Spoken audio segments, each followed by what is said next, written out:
Well, you done found us again. You messed up. Because I'm going to tell you, here on Small Biz, Big Ideas, I told you, we only bring you the best. First of all, we've got the best hair in small business with Charlie Derador. Look at that hair. It's just perfect. I don't even know. Mm. And now we bring you, I told you, we only bring you the best of the best of the best as it relates to guests, especially ones with super long locks. We've got we've got a man that will tell you, will swear up and down that everybody is in sales. He's my good Everyone's in friend, sales. Todd Cohen. Todd, thank you very much for joining us. Jim, Todd, we're gonna have Charlie, fun, man. We're gonna have I fun tonight. I appreciate the invite. I've been looking forward to this for like, I don't know, the last 10 minutes or so. I mean, this is Oh, this is this is My kind of great. guy, right there. Here it is. Okay, here we oh, go. right. And we're off, right? And we're off. So, Todd, Yes. you have got a great story. You have got to tell us how you became the keynote impresario about everything sales. Yeah, so I got fired. I mean, that's the short version. The long version is I was working for a so in 2004, 5, 6, 7, I was working for a company called LexisNexis, which as a lawyer, Jimmy, you know who they are, I do. and big, Charlie, you may know who they are as well. So, Sure.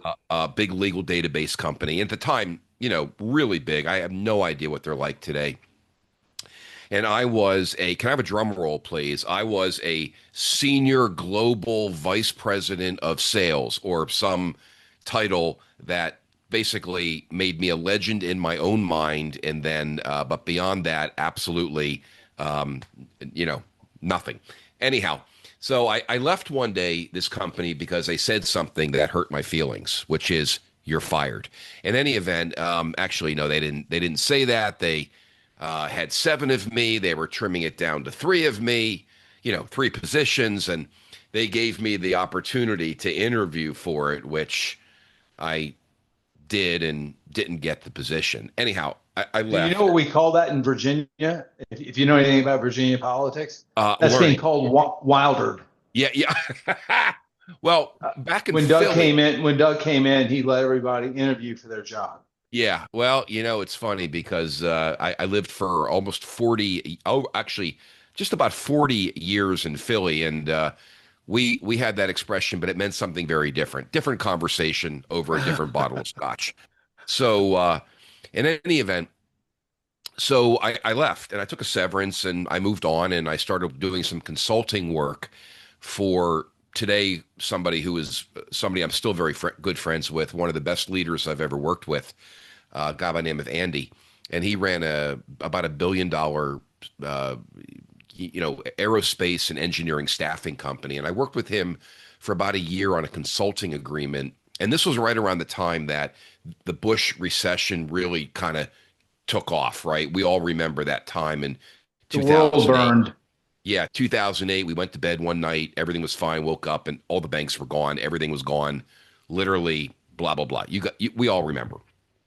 And so I worked for him for a while doing, I guess, traditional sales consulting because I thought I was just going to find another job. There were no jobs at one I'm point. sorry to interrupt you, Yeah, but I'm going to. no, please. Could you please define traditional sales consulting? Yeah, so he brought me in to do what a senior sales leader would do, like, triage his sales organization, tell him what was wrong, what was working, what he didn't know, what he did know, validate what he did know, put together training programs, understand, travel with the reps, understand kind of where they were they really successful. So my career up until that point had been as either an individual contributor in organizations or leading sales teams, sales operations, that sort of thing. So he didn't really know how good his salespeople were or were not, and really what was going on out there, uh, because his previous senior VP of sales he had to fire. Anyhow, So I stepped in to sort of triage, as I called it, for him. And Thank you. yeah, no, my pleasure. And that lasted for a year. And then I walked into his office and I said, "Hey, what is it? My contract is almost up. I'd like to keep going." And he said, "Well, Todd, you've helped us build a sales culture." And I thought that's really interesting. I hadn't really put those two words together. And Jim, to your question, how did I get started? Though that day in his office, when I asked Andy, "What is it you think that I do?" which is what good salespeople do. We're willing to be vulnerable, and we're all in sales, willing to be vulnerable enough to ask people questions to really understand where we stand with people, right? Rather than being in limbo. He gave me those two words, which started this whole thing, and I just ran with it.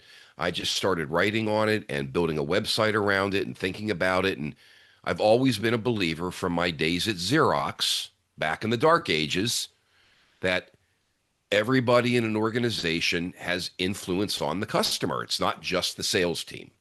And it really crystallized from that point going forward. And 18 years later, 5 books, I don't know, 80 gigs a year, I suppose. I'm still flapping my gums and preaching the everyone's in sales passion that I still carry with me. What makes a good salesperson? Passion, having some confidence, a willing to fall on your face, a willing to learn, self-awareness, good Time emotional. out. Yeah, Time out. Passion, not fashion. passion. Passion for the customer, for the product, or for themselves. I think passion for helping people make a good choice for themselves, right? Obviously, you have to love your product. If you don't like your product, it comes through in every conversation. So, I have been in positions in my career where I looked at the product and I said, yeah, no. And it was very hard to show up authentically, right? And have passion. And there have been times when I just loved what I or my team were selling, and it just came out in every single conversation. And I once had a guy say to me, "You could sell snow to a snowman," which in retrospect probably was not a compliment. However, he couched it by saying, "You're so passionate about it, I'm listening." So what makes a good salesperson? Believing in your product, believing that you have earned the right to be in the room. So not having imposter syndrome, right? You've earned the right to be in the room, to talk to somebody about what it is that you're selling, what it is that you're trying to do, and being okay with hearing no. It's not rejection. It's no. It's not now. It's maybe another time. And so I think a good salesperson, obviously has a lot of confidence, and, confidence comes in time. And confidence also happens when you realize that if you don't close something, it's not personal. It shouldn't impact your confidence. It's not, "Hey, we don't like you, so get out." It's not a connection point. It's 1,000 reasons why deals don't close. Rarely is it, "Well, I'm not buying this because I don't like you." I'm sure it's happened. I know it's happened. I just don't think that's the reason in most cases. So, Charlie, candidly, we could do 5 podcasts just on that one. But if you love what you do and you love your product and you like engaging human beings, you can be a great salesperson. I'm a small business person. My name is Bob. And right now I am launching Bob's Plumbing, Heating, and Air. And I really, I train, I carry a sub unit to train, something a little cheaper, so that some customers who can't afford a train can afford a lesser unit that'll carry a 5-year warranty. I've got 2 guys who are working for me, and I've got my wife doing the books and answering the phones. Um, and how do I go out there and sell, Todd? Like, how do I do it? I mean, Yep. it's frustrating to me because, yeah, I've been doing these jobs on the weekend and they're going great. And I'm leaving my big, corporate plumbing job where I just go out and do the job and then bill the customer, but really send the bill through the corporation, and the corporation bills a customer. How do I sell what I'm doing? Yeah, so this is exactly one of the core questions I answer, and whether it's a small and I've worked with big HVAC companies and little HVAC companies. And, at the end of the day, it comes down to this. You have to separate selling from the sales stereotype. So, when somebody says, hey, I'm starting my business and, I hate to sell, how do I get going? My first response is stop thinking of it as you have to go out and push and sell, because that's the stereotype, the negative stereotype people carry with them about sales. And that, frankly, is a career killer. It's a business killer. It's a killer of confidence, right? So what you have to remember is that, which is what I teach, is every conversation is a selling moment. So it could be, good morning, how are you, as you're walking into Starbucks, and you might get into a conversation with somebody no different than any other conversation you would ever get into. Stop putting the label on it. Oh, but I'm not trying to sell you, or I don't want to feel salesy. You see, that's the head trash, right? That's the game that people play with themselves, and they hide behind that stereotype. So if I'm Bob, that small person, first thing I'm going to do is recognize that every time I'm in the community, every conversation I have, if you've developed any kind of a rapport, you've earned the right to say to somebody, hey, listen, before I let you go, I'm starting a business, HVAC, would love to send you some information, or can I give you some cards? And I'm thinking very rudimentary, because that sort of sales cycle is going to be a little more tactical, a little more tactical, if you will, as opposed to longer term. And I expected you almost to say tactile. Yeah, Right. absolutely. I mean, it's not only tactical, it's tactile, because 100%. it's you're in line at Starbucks with John, who you've known for a couple of years, and you say, listen, before I let you go. Yeah. And you don't say, I'm sorry. No. Well, so the thing I teach people is there's something I call the sales apologist. And I wrote my second book, and it's called Stop Apologizing and Start Selling. And the theme of the book is very simple. Selling is not something you should feel bad about doing. If you're confusing selling with I don't want to be salesy, like that used car salesman, I get it. And you have to believe in your heart that if you love what you're doing and you're passionate about it, and you believe in, I'm going to have a conversation with this homeowner, and I'm going to listen to what they need and ask them about their budget, and I'm going to make the right recommendation. That's no different than any other conversation you would have. So don't ever use the words, hey, I'm just or you start a conversation with an apology. Hey, I don't want to bother you, or listen, I don't want to feel sales. I did a video on this yesterday, and I said, don't ever say to anybody, hey, I'm not trying to sell you anything, because you are. That's okay. I mean, that's how the world goes around. We sell each other stuff all the time, every day. So you have to get what I call that sales apologist out of your head, and start owning the fact that you have a living to make. People understand it, and don't hide behind the fact that I want to sell you an HVAC unit or whatever it might be. And that's okay. Build the relationship, be approachable, be in your community, be visible, be somebody people feel like they can walk up to and shoot the breeze with, and you will sell. I guarantee it. Don't let that stereotype get inside your head. What do you say to the person who started their, and Jim, I'm sorry, but I'm on a roll. What do you say to that person who is really good? And we've used this analogy, actually this example before on this podcast, baking cakes, right? Jeannie's really good at baking cakes. I'll tell you where I get it from. You've probably read the book, The E-Myth. It was printed in 93, and millions of copies still in print. And that's what really got me started in how do I tailor my development company into more small businesses than corporate leases? And how do I help people do that? Mm-hmm. Be that as it may, Jenny's really good at baking cakes.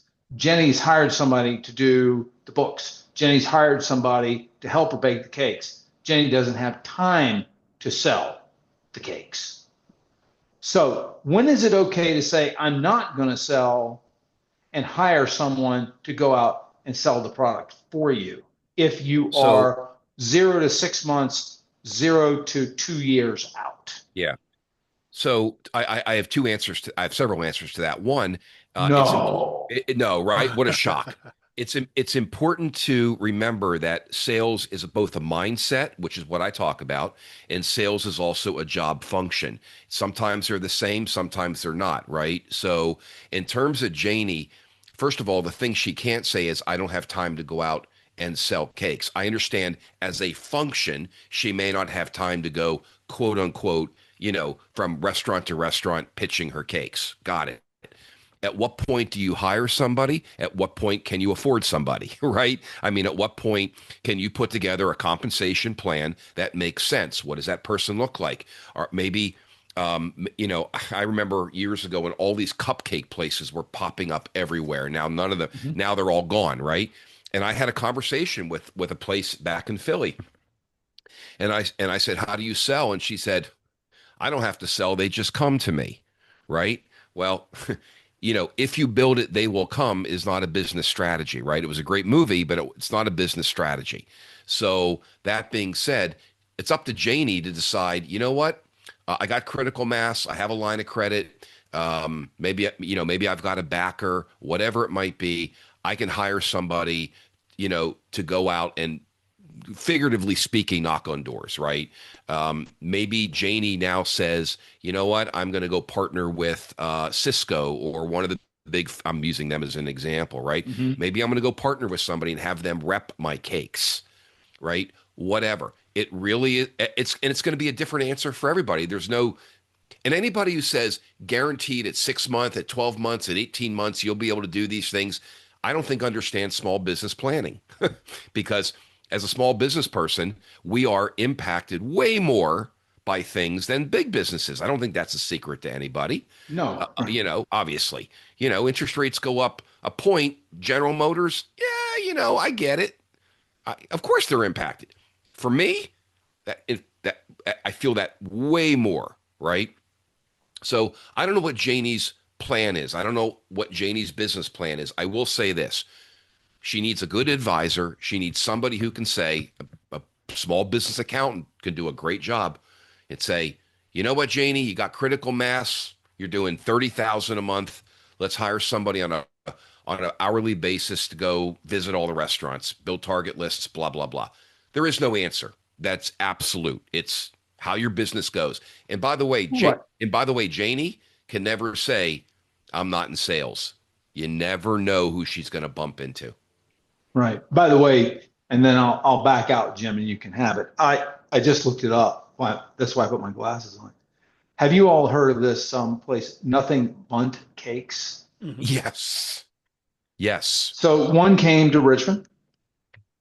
I thought to myself, come on, really? I just looked it up.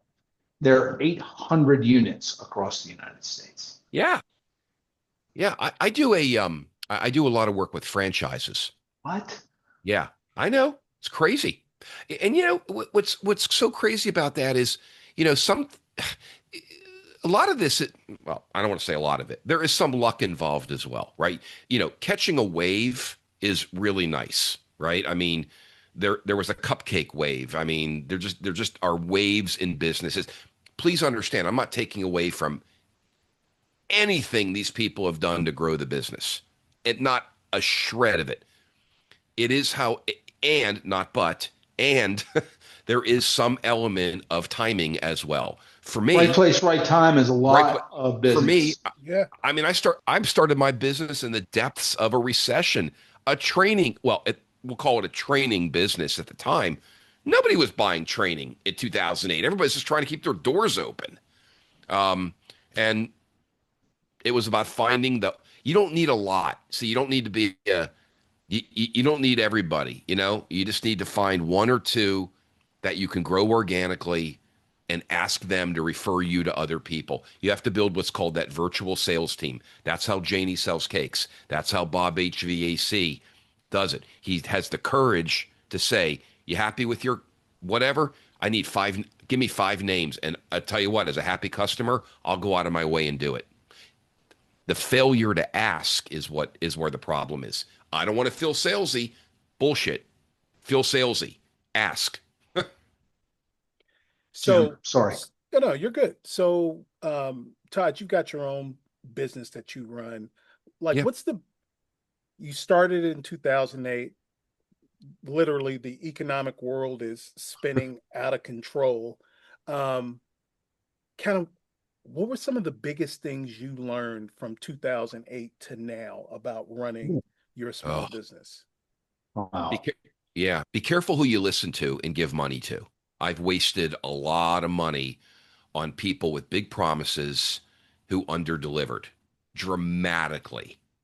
I hired some business coaches that were terrible. I hired one guy that, I got suckered in. It's funny, we were talking about before this started, buying things and thinking we've got it nailed, and we still get so do better due diligence on the people you're hiring to be in your business. Make sure that their mindset is the same as yours. That is huge. I mean, I just can't go slow. Get a good accountant. Get somebody who can really help you think through. And I didn't do this. Help you think through all angles of your cash flow and where your money's coming from and how to preserve it and how to make sure that you're keeping enough around for the rainy day, as it were. I was lucky. I mean, I had a 3-year consulting gig that paid me extremely well while I was building this business from this conversation I had with Andy. So, uh, you know, but I've wasted the amount of money I've wasted over the years and people who overpromised and underdelivered because I didn't do my due diligence. That's the What have number. you learned from what have you learned from that about reading people then? Well, I've always been pretty good at reading people. What I've learned is to not let oh my God, this is so exciting, and my emotions override what my brain is telling me. And I see people doing that a lot. I would get real excited by something, and that red light was flashing, and somewhere inside my cranium going, hold on, ask some more questions because we're emotional buyers. And somebody had a great idea, and boom, or I would go to a trade show of other professional speakers, and I'd see all these great software systems, and I wouldn't ask enough questions, right? I would make snap decisions. So due diligence is just for me was a massive hole that I needed to fill. What did you get right? Yeah. Well, early on, I had a good accountant. Candidly, I do. I hired an IP. When I say hired, by the way, I'm a company of one, so I am the ultimate small business. And I believe everybody essentially is a company of one because if your whole company, if everybody quits on you and you still want your company, it's still on your shoulders, right? So at the end of the day, we're all, even if you're working for a company, you're still a company of one. I tell that to new partners in accounting firms all the time. Your book is your business. You just happen to be wrapped around, a logo and a brand and a label. Um, I would some other things I got right were I immediately, as I said, got in touch with an IP attorney because I knew in my business, uh, intellectual property is everything. I've got 5 books here. I don't know how many billions of lines of text over the last not billions, obviously not really, but tens of thousands, whatever, of words. So I got a good IP attorney right off the bat, immediately. Good web designer. My first website was killer. I'm still like, whoa. So, the other thing I got right, which I found a lot of small business people don't do, I trusted my instinct on where to put money. So, in other words, somebody would write me a check for $10,000, 3,500 went into my tax account to cover my estimated taxes. I just, I can't tell you the number of times I've talked to other solopreneurs or small business people who are paying their estimated taxes on their credit card, or, don't have the money, or are going to their family to borrow it. And I'm like, I had nobody to go to. It was me, like 100% me. So I made sure religiously money was put away for estimated taxes, property taxes on my home, things that I knew that I had to make sure were in the bank, because I don't mess with that stuff. Like, I don't mess with not paying my taxes. It's just not, I don't need that aggravation. So I got that right as well. So I never had a problem. I still don't to this day. One of the things I learned when I was still in government about, because when I first started working with small businesses, was it amazed me that you have, businesses that are in a niche business of some sort, right? And they're making great money. In fact, they're making amazing money. But somewhere along the line, they got caught up in a cycle and they can't get out of that cycle, right? Um, you know, uh the borrowing cycle, Mm-hmm. the you expanded too quick, you went out, you borrowed some money, and you can never get ahead of that, right? However you borrowed it. And in Yeah. fact, who you chose to borrow from was a bad decision. The borrowing in and of itself wasn't a bad idea, but you know oh, I can get it in 2 days if I go with that shady looking character, or I could wait 3 weeks and get it from a bank. Oh, he's not that shady. And you know what? I'm gonna flip back the payment pretty quick anyway, and Yep. they get the meat hooks in you. I used my home equity loan, my HELOC loan to just, and it wasn't a big loan. I didn't need a lot, just to smooth things out from here, there, and wherever. And there were some lean times, believe me. There were some really lean times, and what did I get right? I went when I went into everything. Not I never left the conversation empty-handed. This is one of the things I teach. If I'm talking to somebody and they're showing interest, I never said, "Hey, here's my card. Keep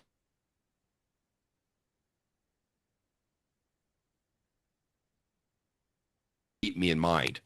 Because just because you've had a 5-minute conversation, I'm not going to forget you until I find a way to hire you, and nothing further. And that's the mistake the vast majority of people make. I never said, "Hey, keep me in mind." What I said was, "I've enjoyed the conversation.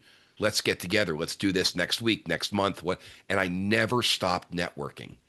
I got to tell you, every single day I had a breakfast, a lunch, or a dinner. In fact, it was a joke. There was in Philly, there was 4 diners depending on the quadrant of the city you were in. You could go to any one of those diners at any given morning, and you would see the networking meetings happening, right? It was like it was actually funny. We used to joke about it. I never stopped networking, and I never left a meeting without something scheduled. I never left a conversation, if it was it was a conversation I wanted to follow up on, without knowing the next step.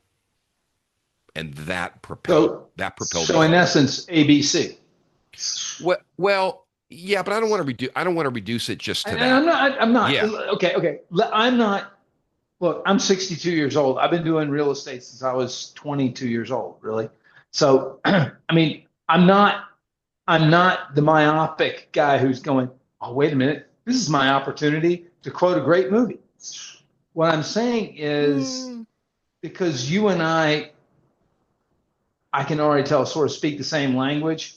If I walk into a Starbucks, if I walk into a local diner, and sit down and get eggs, I'm going to start a conversation. Not because I'm trying to sell something, not Exactly. because I might try to sell something. Because of who you are. It's in me, It's who you are. right? I'm the same way. But always be closing is really what you're preaching, and in not a trite way. Yeah, it's interesting. So I'm 64, so I got 2 on you, and I will say that you and I we're saying the same thing without a doubt, because I don't do it with an ulterior motive. I do it because Right. I do it because, well, let me say this. People have said you have to be an extrovert to do this, and I say absolutely not. Right? Some of the greatest salespeople I've ever met are introverts. It just we could talk about that as well. That being said, if I've just done a keynote in front of 1,000 people and I'm tired, I'm really not feeling extra. I just want to go back to my room, put my feet up, right? Or if I've done a 2-day leadership workshop or a 2-day whatever, a 1 day, then if I'm sitting down at dinner, I really don't want to talk to anybody, and I'm okay with that, right? So that's the thing I think people need to feel good about. It's like you don't have to be on all the time to be a good salesperson. When you're on, you're on, and when you're not, it's okay. That's okay. So it's funny you mentioned ABC because I was literally watching that movie yesterday, Glengarry Glen Ross. And you're absolutely right. To a certain extent, if it's a good connection, then I want to continue that conversation, and I'm going to ask to do, and I'm going to ask to do so. But not, and you use a very good term, not for some ulterior motive, Right. right? I just want to get to know the person better. Right. And Right. you never know who knows who. Look, in 2008, our lifeblood was networking. I joined networking groups. I went out Saturday mornings and led conversations on how to help people sell themselves. As I said, there was never a week I didn't have at least 4 or 5, a breakfast, a lunch, a coffee, a dinner. It was the other kind of blind dating, right? I mean, you just did it, and we were all doing it. And you know what? I built a hell of a network in Philly and around over, and it built my business. So When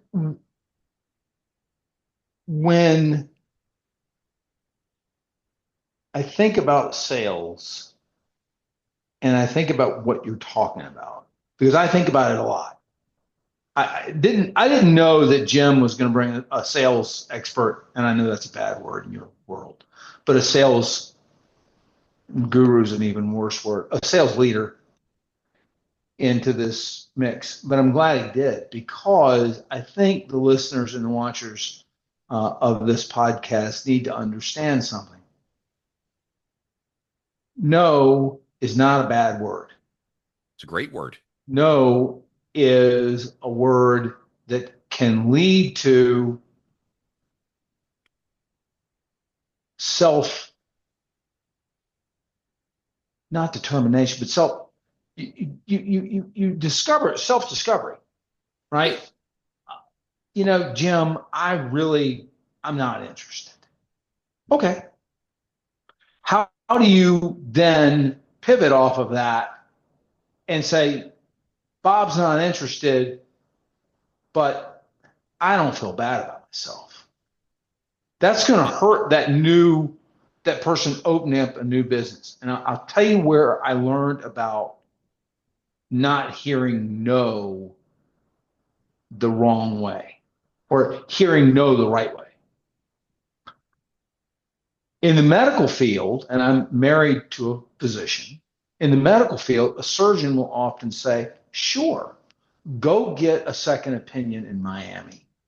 Go get a second opinion in Washington. Go get a third opinion. But understand something. I did 1,000 of these cases the past 10 years. Please go find out if you have better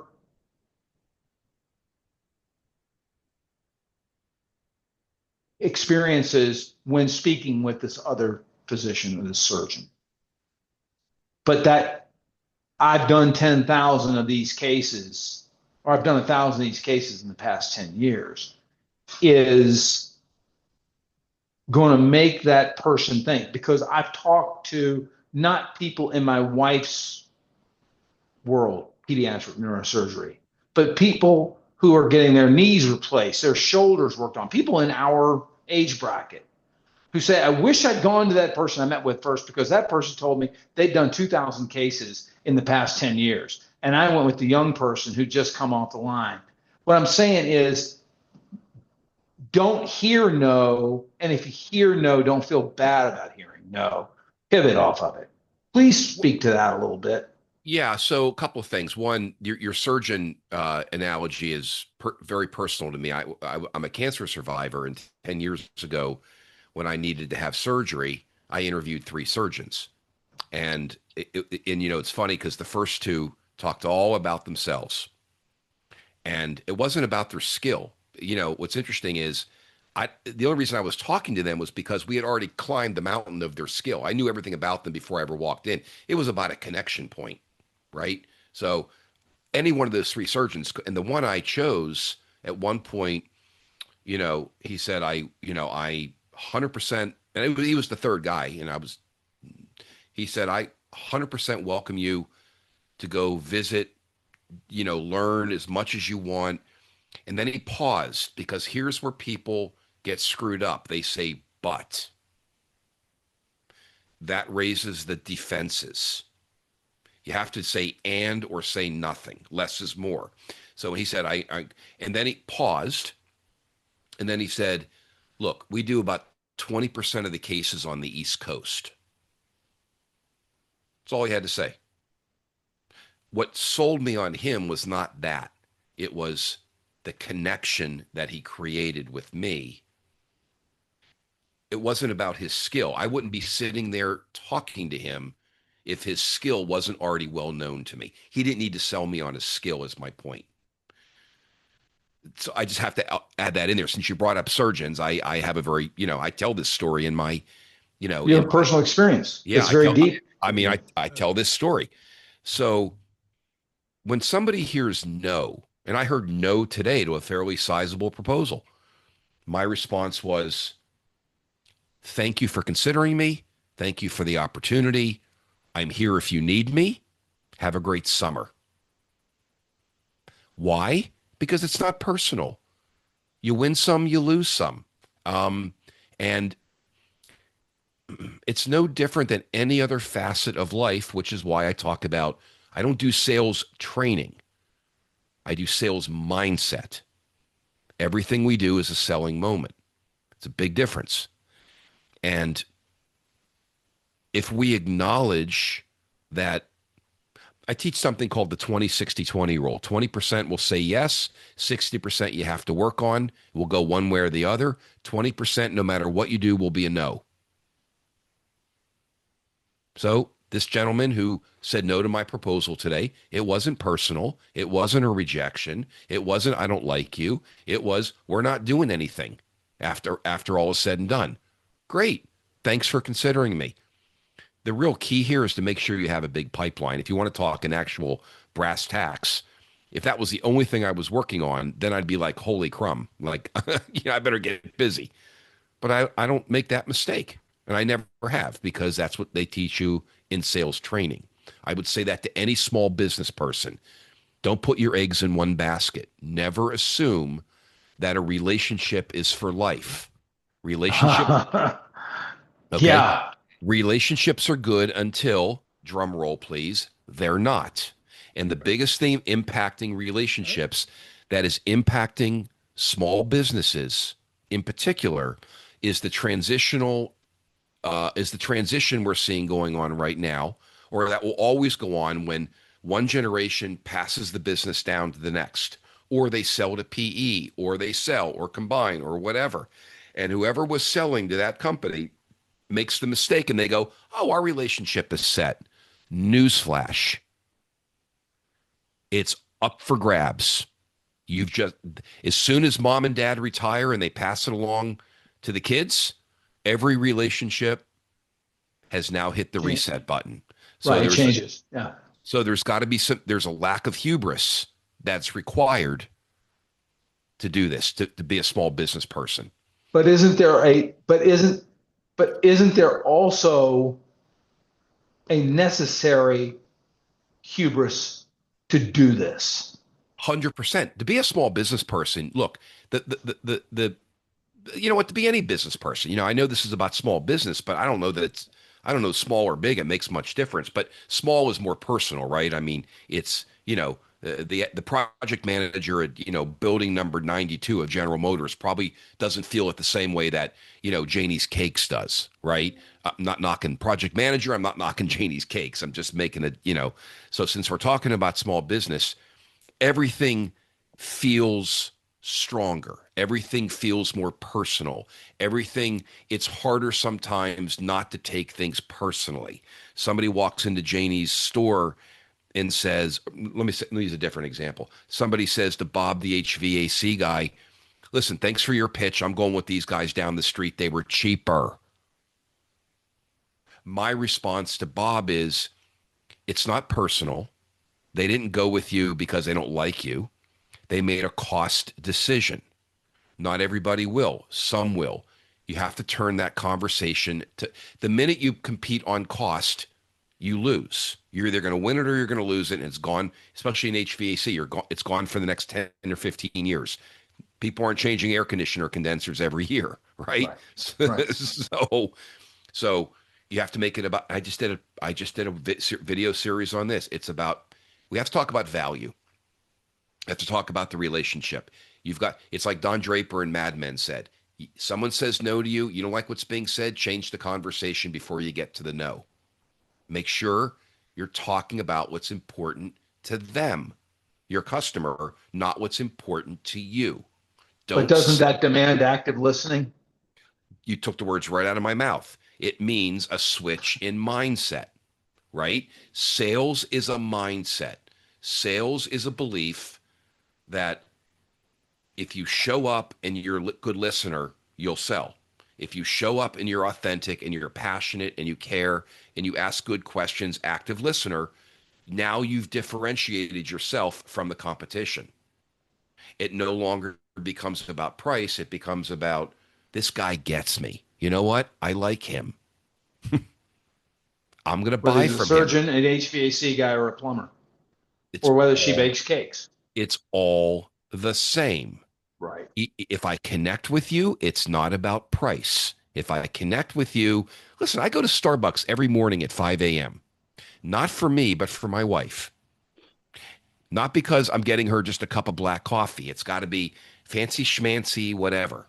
Not really. It's just with a shot and blah, blah, blah.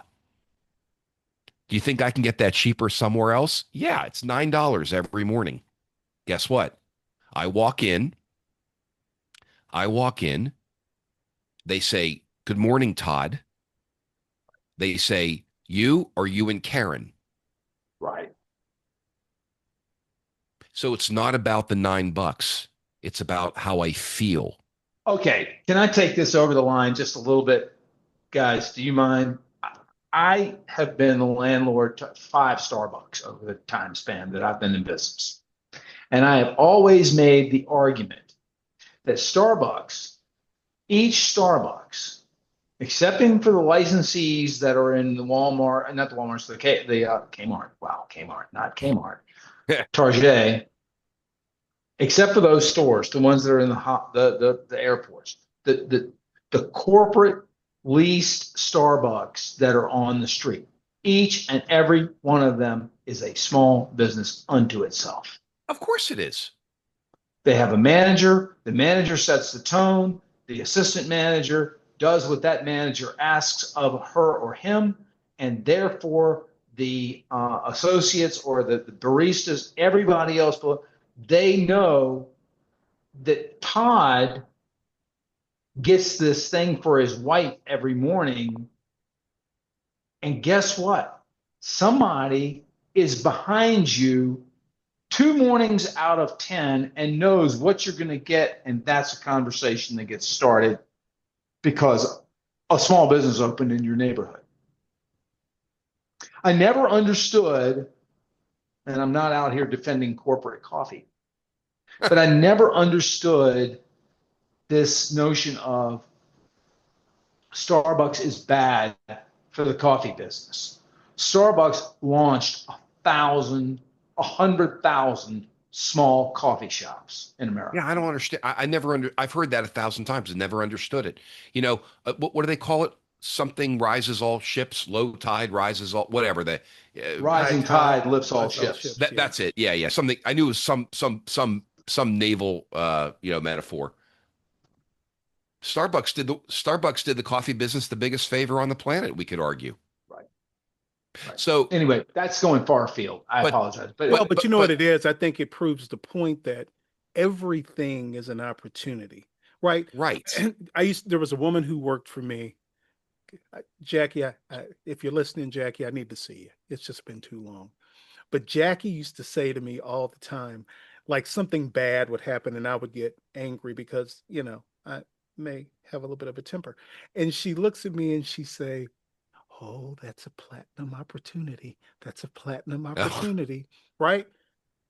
And the first time she said it to me, I was like, I'm in my feelings. I can't hear what you're saying. But over time, when that would happen, I got what she was saying, which is, listen, you're angry right now, but in this moment, there somewhere in all of that, there's an opportunity even bigger than this moment to flip out of this and move on and take it somewhere Of else, course. Of right? course. And so everything always has to be an opportunity. So even in the lowest moment, even in 2008, you're sitting there, you're without a job, and like because you opened your eyes and opened your ears, And you was saw vulnerable. that there was an opportunity to be had. And that's the one thing I will go to my grave appreciating about my father, in that in a world in which people did not see opportunity, he didn't just see opportunity, he plotted around and conspiracized Yeah. around opportunity. And he waited and plotted and waited and was patient and was disciplined about it. And then he sprung his trap and was able to do what he did with his business. And it's hard in the moment that sometimes you don't even know you're in a moment about what that opportunity can be, but your eyes always have to be open and your ears always have to be open to it. Well, that's exactly right. You can't fall asleep at the switch, as I said a moment ago, or said what I said a moment ago was, if you build it, they will come. Is not business strategy, right? no. Unless even unless you're a funeral home, and even then, they're struggling, and or the IRS, right? Death, the whole death and taxes thing. Let me come back though, if I could, to your example of Bob's 6-person HVAC company. Though ultimately, the way that company is really going to grow is not by taking somebody out of their natural habitat and forcing them to go out and knock on doors, metaphorically, of course, and sell. They have to understand that every time a technician, every conversation is a sales moment. Everyone's in sales. So let me explain what that means, right? Somebody calls in and they have a question about their bill. The question will get answered, but how they feel about how Bob's wife handled it will drive the next interaction, whether it happens or not, right? It will drive whether they make that referral or not. So Bob's wife going into it going, wow, I know I can answer the question, but I have to remember that this is also sales, meaning they're going to listen to me and they're going to make a gut level feeling about, hey, that was a good interaction. I feel good about these people. I'm going to call them again, or I'm going to sign a contract with them, or blah, blah, blah. The technicians, when they go out and do PMs and they see something wrong, they have to have the courage to say, listen, I did your PM, you need Freon, right? And then the technician, as I often say, they go, I'll have somebody call you to talk to you about that. Wrong. You've just walked away from the opportunity. The homeowner is listening to you. He trusts you. He's like saying, tell me. Don't abdicate the moment. In other words, the technician at that point Is a salesperson. is the chief sales officer of the company at that Yeah. moment. Yeah. And we have to break through the mindset that, because they're going to say, hey, I'm not trying to sell you anything. Not in the stereotypical way. By doing what you do and making a recommendation, I will listen to you and I will say yes. And now that technician has helped the growth of the company, and Bob didn't have to make an additional sales call. That's a sales culture. I could take people, look, I work with accounting firms, for example. You think accountants went to school to become salespeople? Hell no. Right? No. But I teach them how to sell by having a sales mindset. and a sales and a belief that sales is influencing and motivating and coaching and all the things, all those metaphors. I mean, excuse me, synonyms. So that's how that's how any small business grows. Don't spend a lot of money on sales training when you hate the idea of sales because of the stereotype. Invest in belief that everything you do is a sales moment. Every connection point is an opportunity to build a relationship. That's how it goes. As we get ready to wrap up, Todd, tell the good listeners where they can find you on the interwebs and the vibes out in the world. What did they call it on the office? The worldwide interweb. Um, my website is toddcohen.com, TODDCOHEN.com. Anything and everything you ever wanted to learn about sales culture is there. Jim, you froze there a little bit, buddy. It's the story of my life. You've been frozen. You've been frozen for about 25 seconds now. Yeah, well, we can make all kinds of cracks about that, and certainly, my email is Todd TODD at toddcohen.com, and you can find my books on Amazon. You can get them from me. You can not get them at all because I'm not trying to sell you anything. And I couldn't resist. and But and I will never use the word "but" again in another. Don't ever use it. No, that's the one thing I took from this is don't use that word. Just one thing? Really, Charlie? Just one thing? Well, I mean, the most important thing I took away from it, though. Yeah. But think about what you just said. Right? This whole thing has been an hour and change, and I got a nugget. I'm going to carry good. Jim, it's like you and I've talked. Well, listen, I'm glad. I mean, everyone's in sales, and the minute you divorce yourself from that icky stereotype of the, is the minute you start connecting in a way that's meaningful, and you've earned the right to ask people. And if someone says no, it ain't personal. No, it's not at all. It's just move on. They're in that bottom 20. Just move on, man. Just fill your pipeline. Go out and network and meet lots of people. Be fearless about asking. Love what you do. You will have to buy one of those little cash machines. No, I don't have one, by the way. You're right, because you take credit card. I hate taking credit cards. Oh, there's a small business issue, taking credit cards. I mean, when I sell a keynote or a workshop, I mean, it's 5 figures usually. I don't want to take a credit card on that. That's a hit to me. So this is a small note. I'll take a credit card if somebody, like I did something for ExxonMobil in Houston. Great client, had a great time, did a 2-hour keynote and quasi workshop. They paid me on their credit card. I was like, no problem, because you know what? It's ExxonMobil. It's a wonderful new opportunity. It's a great logo. Looks good on my website, and I buy their gas. Right. And I buy their gas. And if you say no to them about that, they're not calling back. Well, it's funny. It depends on the relationship. Because at one point I did say, hey, I need to add a little upcharge. And they were like, fine. Yeah. They understand. They understand the 3 and 3.5 points. Sure. I want to say they didn't care, but they're not tripping over dollars to pick up dimes. You know what I mean? Right. They got the bigger picture in mind. Todd, come down and show us something new. That's what they're thinking about. Todd, I want to thank you very much for coming on. This has been terrific. Yeah, it's been fun. You in essence are a small business person. You are 100%. The ultimate small business person, and the fact that you are chief cook, bottle washer, author, speaker, coach, and it's just you in that office, I'm assuming, and some money to buy some airline tickets with in a car, right? Yeah. Well, I spent a lot of time at Reagan Airport, so it's my second home. Thanks for taking time. Just put a tent up on runway 27, and I'll hang out there. And